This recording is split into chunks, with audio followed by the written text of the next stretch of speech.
Hello everyone, আসসালামু আলাইকুম। কেমন আছেন সবাই? আশা করি ভালো আছেন। আজকে আমি ভেজিটেবল আর চিংড়ি মাছ দিয়ে নুডলস রান্না করব। তো এখানে আছে আমি যে ইনগ্রিডিয়েন্টসগুলো ইউজ করব সেগুলো।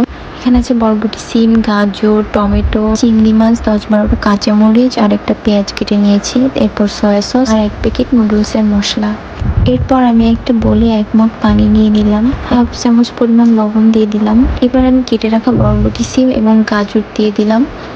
এবার অন্য একটি চুলায় আমি নুডলসগুলো সিদ্ধ করে নিব। তার জন্য একটা বলে ১ মগ পানি দিয়ে দিলাম এবং ১ চিমটি লবণ দিয়ে দিলাম। এরপর আমি ৫ মিনিট এই সবজিটাকে সিদ্ধ করে নিয়েছি। আমি আজকে মিস্টার নুডলস ইউজ করেছি, তো আমি ৩ প্যাকেট মিস্টার নুডলস দিয়ে দিলাম। নুডলসটা সিদ্ধ হতে ২ মিনিটের মতো সময় লাগবে। আমি এরপর এটাকে নামিয়ে নিব।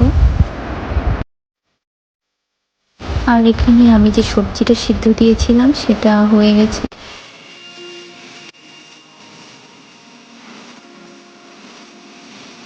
এদিকে নুডলসটাও সিদ্ধ হয়ে গিয়েছে। এখন আমি এটাকে নামিয়ে নিব এবং একটু পানি দিয়ে ধুয়ে নেব। এবার আমি চুলায় প্যান বসিয়ে দিলাম এবং একটু তেল দিয়ে দিলাম। তেলটাকে সুন্দর মতো চারপাশ ঘুরিয়ে দিলাম যাতে সব দিকে লাগে, এবং চিংড়ি মাছ দিয়ে দিয়েছি এবং হাফ টেবিল চামচ লবণ দিয়ে দিয়েছি এবং নেড়ে চেড়ে আমি এটাকে এখন ভেজে নিব। আমার চিংড়ি মাছটা ভাজা হয়ে গিয়েছে, এখন আমি নামিয়ে নিব। এবার আমি দিয়ে দিলাম কেটে রাখা পেঁয়াজ আর মরিচ, তারপর দিয়ে দিলাম সিদ্ধ করা গাজর এবং বরবটি, সিম। এবার আমি সুন্দর মতো মিশিয়ে নেব। এবার দিয়ে দিলাম সামান্য পরিমাণ লবণ, ১ প্যাকেট নুডলসের মশলা।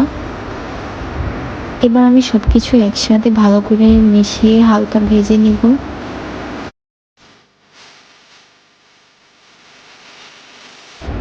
সবজিগুলোকে আমি ১ মিনিটের মতো ভেজে নিয়েছি। এবার দিয়ে দিলাম টমেটো সস এবং একটু সয়া সস।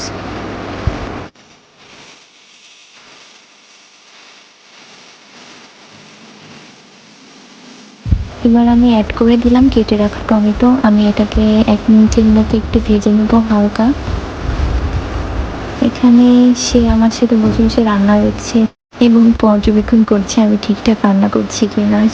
সবশেষে আমি সিদ্ধ করে রাখা নুডলসগুলো দিয়ে দিলাম এবং ১ মিনিটের মতো নাড়িয়ে চাড়িয়ে আমি এটাকে নামিয়ে ফেলবো।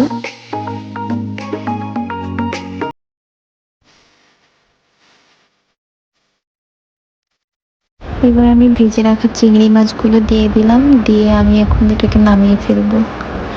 যে আমার গরম গরম নুডলস রেডি। কেমন লাগলো সবাই অবশ্যই আমাকে জানাবেন।